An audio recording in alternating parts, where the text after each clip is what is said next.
આકાશવાણી ભુજ પ્રસ્તુત છે અખબારોની હેડલાઇન્સનો કાર્યક્રમ હેવર હેવર.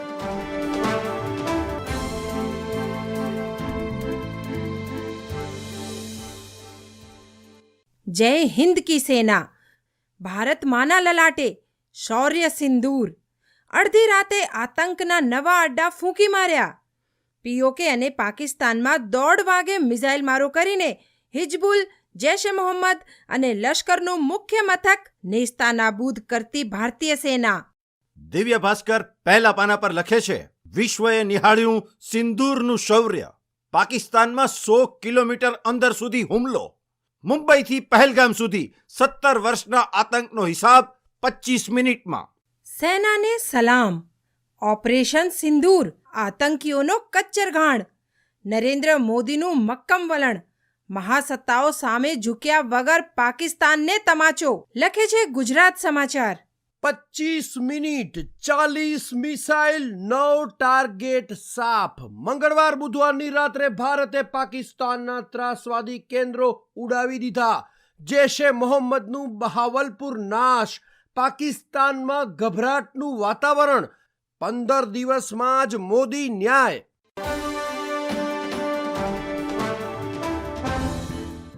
નમસ્કાર, હું ચિત્રા ચૌધરી. કચ્છ મિત્રના અંદરના પાને હેડલાઇન છે, કચ્છી લેવા પટેલ સમાજ દ્વારા ટ્રસ્ટની બંને હોસ્પિટલમાં સંભવિત યુદ્ધગ્રસ્તોની મફત સારવારની ઘોષણા. લેવા પટેલ, કે પટેલ હોસ્પિટલમાં 50-50 બેડ ખાલી રખાશે. 1971માં રનવે રિપેર, કારગિલ વખતે સૈનિકોને પાણી પહોંચાડનારા લેવા પટેલ સમાજે રાષ્ટ્રભક્તિ અભિવ્યક્ત કરી. દેશ વિદેશના દાતાઓ વતનની વહારે આવવા તત્પર. કચ્છ મિત્રના અંદરના પાને આરોગ્યના વધુ એક સમાચારમાં, સજાગતાના સમયે ગોપનીયતા શા માટે? કચ્છના આરોગ્ય માળખા મુદ્દે અધિકારીઓનું નો કમેન્ટ્સ. યુદ્ધ શરૂ થાય તો સરકારી હોસ્પિટલોમાં કેટલી પથારી ઉપલબ્ધ, દવાઓનો જથ્થો, તાકીદની સારવાર, લોહીની વ્યવસ્થા અંગેની તૈયારી મુદ્દે પૂછાયેલા સવાલના જવાબમાં ડીડીઓ આરોગ્ય તંત્રનું મૌન. કચ્છ મિત્રના છેલ્લા પાને હેડલાઇન છે, વીજળીના ચમકારા, તોફાની પવન સાથે માવઠું અવિરત. સતત બીજા દિવસે વરસાદી માહોલ. અનેક સ્થળે કરા પડ્યા, લગ્ન મંડપ ઉડ્યા. ખેતીના પાકોને નુકસાનની સંભાવના. ભારે પવનથી કેસર કેરીના ફળ પડી ગયા. હું જયેશ રાવલ. દિવ્ય ભાસ્કરના અંદરના પાના પર સ્પોર્ટ્સ સમાચાર. કેપ્ટન રોહિત શર્માની ટેસ્ટ ક્રિકેટમાંથી સંન્યાસની ઘોષણા. ઇન્સ્ટાગ્રામ પર નિવૃત્તિની જાહેરાત કરી. ધોરણ 10ના વિદ્યાર્થીઓ માટે અગત્યની માહિતી. ધોરણ 10ના છાત્રોને 63 57 30 0971 પર બેઠક ક્રમાંક વોટ્સએપ કરતા જ પરિણામ મળશે. આજે સવારે 8 વાગે બોર્ડની વેબસાઇટ www.gseb.org પર પરિણામ જાહેર કરવામાં આવશે. દિવ્ય ભાસ્કરના અંદરના પાને Bhaskar exclusive. Air strike effect. Mandvi, Ravalpirdada, દીવાદાંડી પર પ્રવાસીઓ માટે પ્રવેશબંધી કરાઈ. હાઈ સિક્યુરિટી લાગુ થતા કચ્છની 10 દીવાદાંડી પર નો એન્ટ્રી. સુરક્ષા વધારાઈ.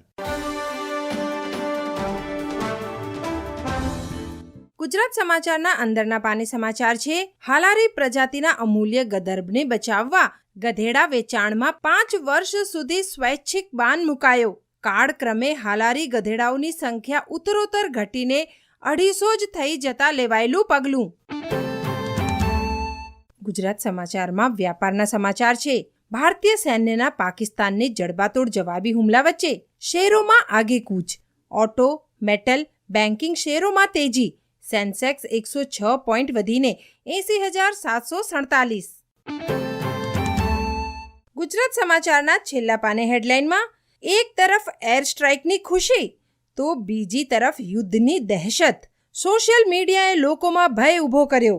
મોકડ્રીલ અંધારપટને લીધે લોકોએ શહેરમાં આવવાનું ટાળ્યું. ઘણાએ દવા, કરિયાણું ખરીદ્યું. હું મનોજ સોની.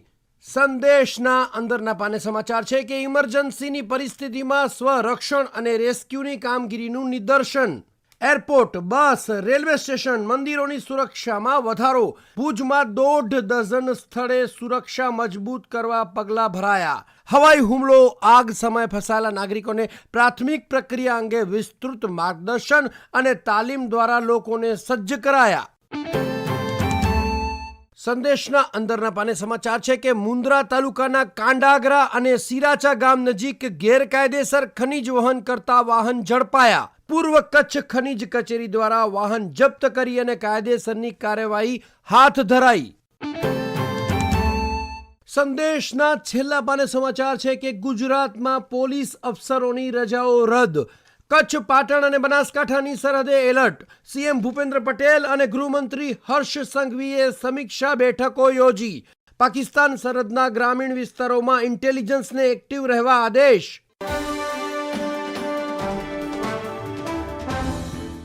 હું રિદ્ધિ મહેતા.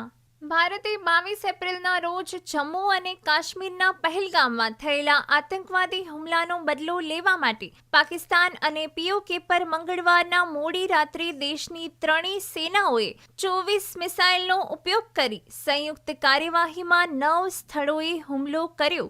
પહેલગામમાં આતંકવાદીઓએ કરેલા હુમલામાં મહિલાઓને વિધવા બનાવી તેમના માથા પરનું સિંદૂર છીનવી લેવામાં આવ્યું હતું. તે કારણવશ આ અભિયાનને ઓપરેશન સિંદૂર નામ આપવામાં આવ્યું છે. 25 મિનિટ ચાલેલા આ ઓપરેશનમાં 100થી વધુ આતંકવાદીઓ માર્યા ગયા છે. આતંક અને આતંકવાદીઓનો સફાયો કરવા ભારતે આ એક્શન લીધું હતું.